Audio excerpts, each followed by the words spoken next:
Picture this. It's September 1st, 1939, and the world is about to witness the most devastating conflict in human history unfold before their eyes. In just 6 years, over 70 million souls would be lost. Entire cities would be erased from existence. And ring the notification bell right now, because you won't want to miss a single second of what's coming next. Adolf Hitler's Nazi war machine had been methodically preparing for this moment, building an arsenal of destruction that would soon rain death across Europe. The Wehrmacht, with its revolutionary blitzkrieg tactics, was about to demonstrate a new kind of warfare that would make previous conflicts look like children's games. But what Hitler did anticipate was that 10 specific battles would ultimately seal his fate and determine whether freedom or tyranny would reign supreme over the planet. Soldiers fought for individual rooms in apartment buildings, sometimes changing hands multiple times in a single day. The Germans controlled 90% of the city, but that last 10% might as well have been on another planet. Soviet reinforcements crossed the frozen Volga under cover of darkness, carrying supplies and ammunition to their comrades, who had been reduced to eating rats and drinking melted snow to survive, and the very fabric of civilization would be tested to its breaking point. On November 19, 1942, over 1 million Red Army soldiers launched a coordinated assault that encircled the entire German 6th Army. Show your appreciation by hitting that like button and sharing this video with someone who needs to understand the price of freedom. June 6, 1944, D-Day, the largest amphibious invasion in human history. But what he did uncapture was the sheer terror these young men faced every time they climbed into their cockpits. The average life expectancy of a fighter pilot during the Battle of Britain was just 4 weeks. 4 weeks to live, love, and die for their country. But at the Second Battle of El Alamein from October 23 to November 11, 1942, he would face an opponent who refused to be outmaneuvered. General Bernard Montgomery, meticulous and methodical, had spent months preparing for this confrontation that would determine the fate of the entire Middle East. The Battle of Britain. From July to October 1940 was humanity's first purely aerial campaign, where Supermarine Spitfire's temperatures soared to 120 degrees Fahrenheit during the day, then plummeted to near freezing at night. Sand got into everything: weapons, food, water, even men's lungs, creating a constant struggle for survival even before the shooting started. The Afrika Korps, Rommel's elite desert fighters, had adapted to this environment better than any military force in history, turning the western desert into their personal killing ground, and Hawker Hurricanes clashed with Messerschmitt Bf-19s in a deadly dance above the English countryside. Ultra-intelligence, the British ability to decode German communications, gave him unprecedented insight into enemy plans. More importantly, he had overwhelming material superiority. For every German tank, the British had 3. For every German soldier, the British had 2. Your hands shake as you strap yourself in, not from fear, but from exhaustion and the knowledge that the odds are stacked against you. The Rolls-Royce Merlin engine roars to life, drowning out your hammering heartbeat as you taxi down the grass runway at Biggin Hill. Radio chatter fills your headset as radar operators vector you toward incoming German bombers, their voices calm and professional despite the fact that they're directing you toward your possible death. At 6:30 a.m., American, British, and Canadian forces stormed 5 beaches along the Norman coast, facing a wall of steel that would have broken lesser men. Then you see them, a formation of Heinkel He 111 bombers escorted by Messerschmitt fighters, their black crosses stark against the blue sky. The moment of truth arrives as you roll your Spitfire into a diving attack, the speed building until the aircraft shudders and threatens to tear itself apart. 8 Browning machine guns open fire, sending streams of tracer bullets toward your target. While German rear gunners return fire with disparate accuracy, the Atlantic Wall, Hitler's supposedly impregnable fortress, was about to be tested by the combined might of the Allied forces. The hunters had become the hunted, and 300,000 German soldiers found themselves trapped in a frozen wasteland with no hope of escape. All of you vomiting from seasickness and fear as machine gun bullets whistle overhead, the sound of the engines mixing with prayers in a dozen different languages. While the smell of diesel fuel and fierce sweat fills your nostrils, the beach ahead looks like the gates of hell itself, with German MG-42 machine guns spitting death at 1,500 rounds per minute. Hitler's obsession with never retreating had doomed his own men to a fate worse than death. What you're about to discover are the 10 pivotal moments that did just change the course of world. War and human beings fought like animals for every inch of rubble-strewn earth. It was August 23, 1942, when the German Sixth Army, led by General Friedrich Paulus, launched their assault on this strategic industrial city along the Volga River. The first wave of American soldiers was cut down like wheat before a scythe, their blood turning the surf crimson as they fell. But something extraordinary happened in those moments of supreme terror. These ordinary men, farmers and factory workers, teachers and mechanics, found a courage that defied human understanding. They kept moving forward, one step at a time, across that killing field, because they knew that the future of freedom depended on their ability to take that beach. The Luftwaffe unleashed a bombing campaign so intense that it turned the city into a moonscape of twisted metal and shattered concrete. But Stalin had issued Order 227, not one step back, and the Red Army was prepared to fight to the last man. 2. But rewrote the destiny of humanity itself. The sound of Katyusha rockets screaming overhead mixed with the constant rattle of machine gun fire, creating a symphony of death that never stopped.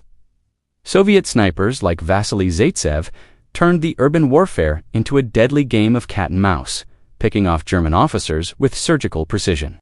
The smell of cordite and rotting flesh filled the air as winter set in, and temperatures plummeted to levels that froze blood in men's veins. Before we dive into these earth-shattering battles that shaped our modern world, hit that subscribe button. The year was 1939, and the world stood on the precipice of unimaginable horror. Our first battle takes us to the frozen hell of Stalingrad, where the temperature dropped to -40 degrees Fahrenheit. Imagine being a German soldier, advancing through streets where every building had become a fortress, every window a sniper's nest. By November, the battle had devolved into something beyond human comprehension. Then came Operation Uranus, the Soviet counterattack that would change everything. The second battle that changed everything occurred on the beaches of Normandy, where the fate of Western Europe hung in the balance. Picture yourself as a 19-year-old American soldier from Iowa, crammed into a landing craft with 30 other terrified young men. At Omaha Beach, the carnage was beyond imagination. If this story has already captured your imagination, just wait until you hear what happened next. The third battle takes us to the skies above Britain, where young pilots, barely out of their teens, fought aerial duels that would determine whether Great Britain survived or fell under Nazi occupation. Winston Churchill would later immortalize these airmen with words that still echo through history. Never in the field of human conflict was so much owed by so many to so few. Imagine being Flight Lieutenant Johnny Johnson, 21 years old, scrambling your Spitfire for the third time in a single day. At 25,000 feet, the air is so thin and cold that your breath fogs the inside of your oxygen mask. The fourth battle transported us to the unforgiving sands of North Africa, where the Desert Fox, Field Marshal Erwin Rommel, had built a reputation as one of the most brilliant tactical minds in military history. The desert itself was a character in this drama, a vast expanse of sand and rock that could kill a man just as easily as an enemy bullet. But Montgomery had advantages that Rommel could only dream of. The question wasn't whether Montgomery would win, but whether he could win decisively enough to end German resistance in North Africa once and for all. The battle began with a thunderous artillery barrage that could be heard 50 miles away. 1,000 guns opened fire simultaneously, sending shells screaming across the desert in a pyrotechnic display that turned night into day. German soldiers, huddled in their foxholes and bunkers, felt the earth shake beneath them as high explosive shells searched for targets. But the Red Army had learned from their earlier defeats. They had created defensive positions so deep and complex that even the mighty Wehrmacht would exhaust itself trying to break through. The Soviet tanks are smaller, faster, and more maneuverable than your Tiger. But your 88mm gun can destroy them at ranges where their 76mm guns, QNT, even scratch your armor. The problem is that for every Tiger tank, the Soviets have deployed 5 T-34s, and mathematics is rarely kind to the outnumbered. The Battle of Kursk would become a test of will material and human endurance that would determine whether Germany could still win the war in the East. Every bunker had to be taken individually, often with flamethrowers and grenades, because the Japanese garrison had taken a sacred oath to die rather than surrender.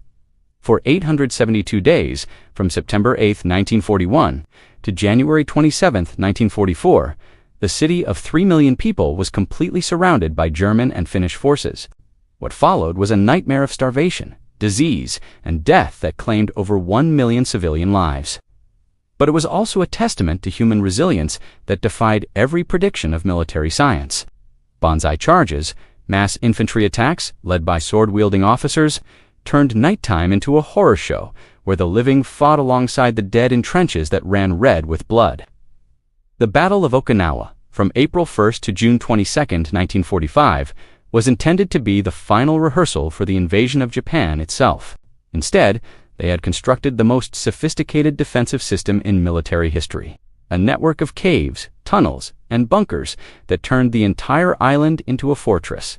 The Japanese had turned innocent-looking caves into machine gun nests, booby-trapped, seemingly abandoned positions, and trained civilians to fight with bamboo spears and hidden explosives. Every step forward cost American lives, and the Japanese seemed to have an endless supply of soldiers willing to die for their emperor. The Japanese garrison had taken a collective oath to kill 10 Americans for every Japanese death, and they came terrifyingly close to achieving that goal. Instead, it became a preview of the apocalyptic casualties that would result from Operation Downfall. It's a planned invasion of the Japanese home islands. The Japanese defense was so fanatical and effective that it convinced President Truman to authorize the use of atomic weapons rather than continue the ground campaign.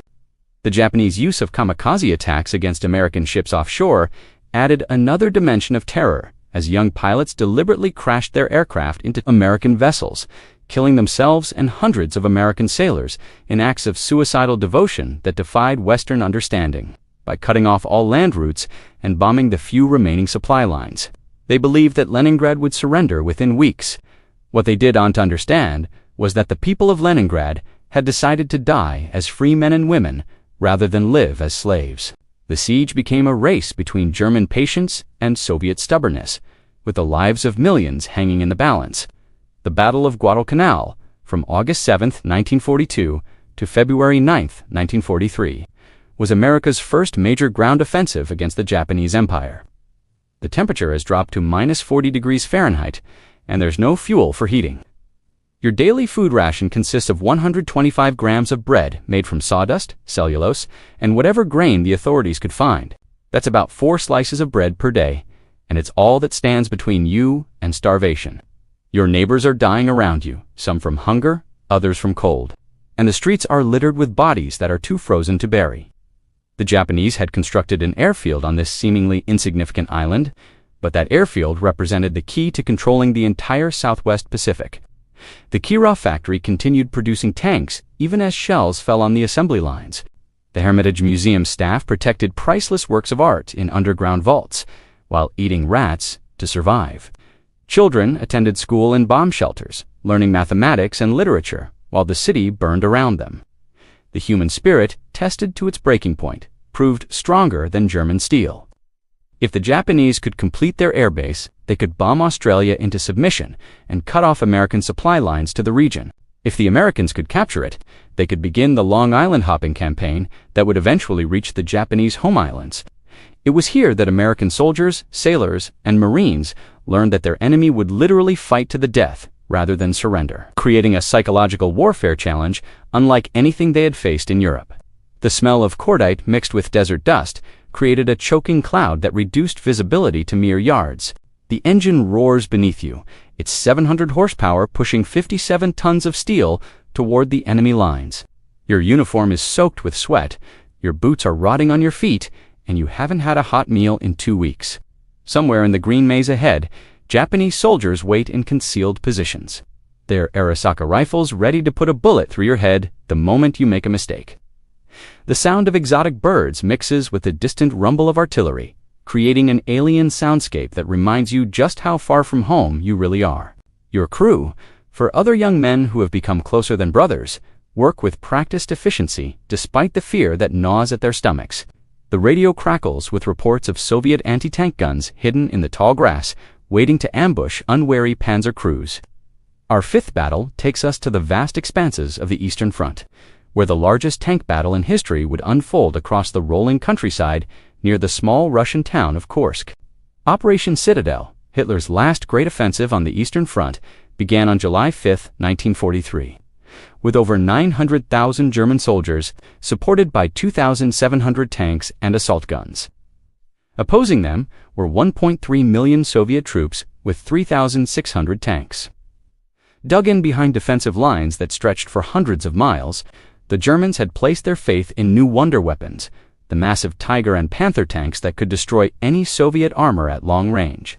Picture yourself as a German tank commander, peering through the periscope of your Tiger tank as it advances across the steppe. Then you see them, T-34 tanks emerging from concealed positions like wolves from a forest.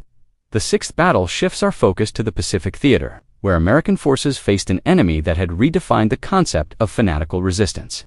Guadalcanal was a green hell of jungle, swamp, and disease, where malaria killed more men than enemy bullets. Imagine being a Marine Corps rifleman, slogging through knee-deep mud in the jungle, while 105-degree heat and humidity sapped your strength. The Japanese defense of Guadalcanal was unlike anything American forces had encountered. Our seventh battle takes us back to the Eastern Front, where the siege of Leningrad tested human endurance to its absolute limits. The German plan was simple and brutal: starve the city into submission. Picture yourself as a Leningrad resident during the winter of 1941-1942, the coldest winter in decades. But somehow, impossibly, the city held on. The eighth battle returns us to the Pacific, where American forces faced their bloodiest campaign of the entire war.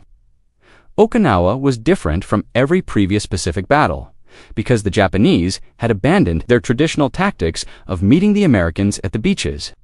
Imagine being an American soldier on Okinawa facing an enemy that had learned to use every advantage of terrain and technology. The psychological toll on American forces was devastating. Combat fatigue, what we now call PTSD, affected nearly every soldier who survived the campaign. Our ninth battle takes us to the forests of Belgium and Luxembourg, where Hitler launched his final desperate gamble to split the Allied forces and recapture the port of Antwerp, the Battle of the Bulge, from December 16, 1944. German forces, moving under cover of winter weather that grounded Allied aircraft, created a 50-mile bulge in the American lines and threatened to reach the coast. The weather was as much an enemy as the Germans themselves. The winter of 1944-1945 was the coldest in decades, with temperatures dropping to -20 degrees Fahrenheit. American soldiers, many of them replacements who had never seen combat, found themselves fighting not just for their lives, but for their very survival in conditions that challenged human endurance. But taking Berlin would be different from all previous battles. The Germans, fighting for their homeland and their families, would resist with a desperation that made their earlier efforts look half-hearted. German soldiers, many of them teenagers and old men, fought with a fury born of desperation. They knew that defeat meant not just the end of the war, but the end of Germany itself. Soviet forces, driven by years of accumulated rage over Nazi atrocities, showed little mercy to their enemies. They were farmers from Iowa and factory workers from Detroit, teachers from London and mechanics from Moscow, students from Tokyo and clerks from Berlin. What united them was not ideology or nationality, but a shared experience of combat that transcended every other human endeavor.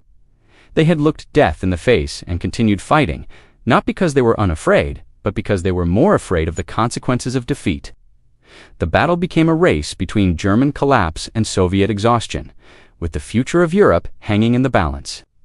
But behind every statistic was a human being, someone's son or daughter, husband or wife, father or mother. They proved that ordinary people, when faced with extraordinary circumstances, can achieve extraordinary things. But their legacy lives on in every democracy, every free election, every peaceful protest.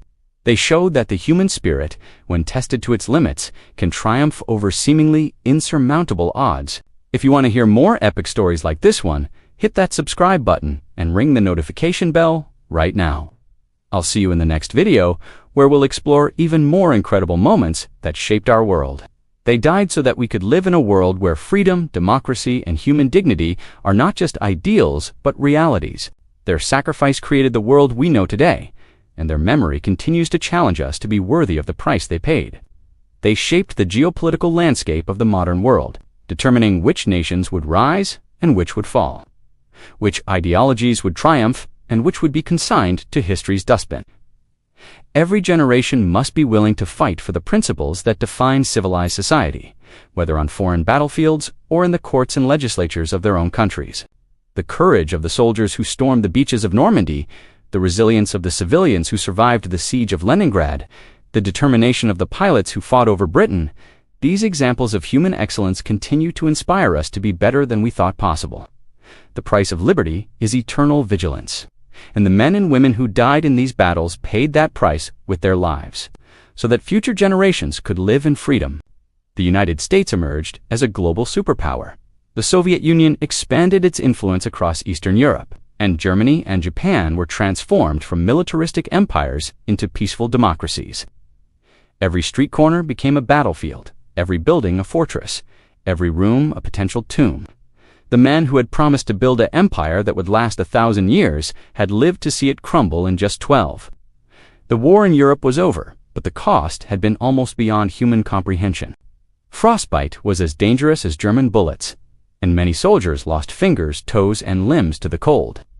The smell of death permeates everything, a mixture of cordite, burning wood, and rotting flesh that fills your nostrils and never leaves. You fought for 4 years to reach this moment, from the outskirts of Moscow to the gates of Berlin, and now you're less than a mile from Hitler's bunker. Picture yourself as an American GI dug into a foxhole in the Ardennes forest. While German artillery searches for your position, you haven't eaten a hot meal in 3 days. Your feet are numb with cold, and you can hear the rumble of German tanks approaching through the trees. But the American response revealed a resilience and determination that the Germans had not anticipated, could achieve things that defied every prediction of military science. They demonstrated that technology, while important, was ultimately less decisive than human courage, determination, and the willingness to sacrifice everything for principles worth dying for. The Battle of Berlin from April 16th to May 2nd, 1945, was the final act of the European theater, a savage urban warfare campaign that cost over 300,000 casualties on both sides. The city that had once been the gleaming capital of the Thousand-Year Reich was reduced to a wasteland of broken concrete and twisted metal. Units that should have retreated instead fought desperate holding actions, buying time for reinforcements to arrive. The 101st Airborne Division, surrounded at Bastogne, responded to German surrender demands with a single word: nuts. Your M1 Garand rifle is your only protection against an enemy that has already overrun dozens of American units, and you're not sure whether your frozen fingers can even pull the trigger when the moment comes. The German offensive initially achieved complete surprise, capturing thousands of American prisoners and threatening to split the Allied forces in two. Our 10th and final battle takes us to the heart of Nazi Germany itself, where Soviet forces fought through the rubble-strewn streets of Berlin to reach Hitler's bunker. Stalin had assigned this honor to Marshal Georgy Zhukov, the man who had saved Moscow, won at Stalingrad, and broken the German lines at Kursk. Imagine being a Soviet soldier advancing through the ruins of Berlin, while German snipers pick off your comrades from the upper floors of bombed-out buildings. The fighting in Berlin was unlike anything that had come before. On April 30th, 1945, as Soviet forces fought their way through the rubble toward his bunker, Adolf Hitler put a pistol to his head and pulled the trigger. These 10 battles didn't just change the course of World War II. They redefined the very nature of warfare itself. The soldiers who fought these battles came from every walk of life, every social class, every corner of the globe. The legacy of these battles extends far beyond military history. But perhaps the most important lesson of these battles is that freedom is never free. Today, as we face new threats to democracy and human rights around the world, the lessons of these battles remain as relevant as ever. The statistics are staggering. Over 70 million people died in World War II, making it the deadliest conflict in human history. These 10 battles changed everything, not just the outcome of World War II, but the entire trajectory of human civilization. The men and women who fought these battles have mostly passed into history now. Thank you for staying with me through this incredible journey across the battlefields that changed history forever.